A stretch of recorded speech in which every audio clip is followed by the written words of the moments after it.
A Cheney teacher is getting hundreds of retweets and thousands of likes on Twitter for his take on letting a student sleep through class. Monty Syrie is a language arts teacher. He writes in part, "Meg fell asleep in class today. I let her. I didn't take it personally. She has 0-hour math, farm girl chores, state qualifying 4x400 fatigue, adolescent angst, and various other things to deal with. My class is only part of her life, not her life." Well, he goes on to say he knows she was not using her time wisely, but he chose to give her a break. He writes, "She wasn't being rude or disrespectful. She was exhausted." He says choosing to give her a break paid off because after getting some sleep, she could get her homework done. KREM 2's Amanda Roley is live in Cheney tonight at the high school with more on Syrie's message to his students. Amanda?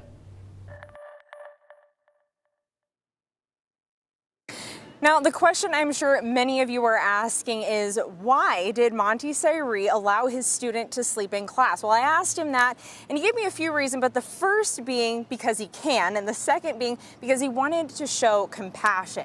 Now, it appears from his tweets that Mr. Syrie knows his student Meg pretty well and what's on her plate. So I asked Syrie about that, and he told me it's because of an activity his class does every day. It's called Smile or a Frown. It's where Syrie and his students share a good or bad thing happening in their life. And that's how he learned about Meg's track demands and her chores on the farm.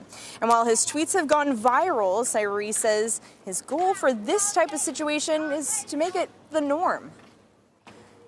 I would like to make that the norm. I don't want tweets like this to go viral. I want them to be so humdrum because we're so compassionate in education and understanding that if somebody does tweet about it, it's just like, oh, I'm going to scroll right on by that. It's not going to catch my attention. They just missed that sticker.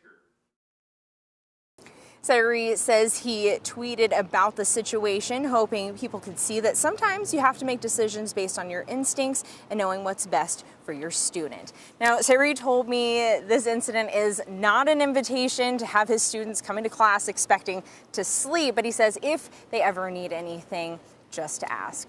Reporting live at Cheney High School, Amanda Roley, KREM 2 News. Amanda, thank you very much. We posted this story to our Facebook page. It's getting a lot of mixed reviews tonight, with some writing, school should start later to let kids get more sleep. One viewer writes, they're a teacher too, and when they know a kid is having a rough time, they let them catch up a little bit on sleep. But others say kids are supposed to learn at school, and letting them sleep through class isn't helping.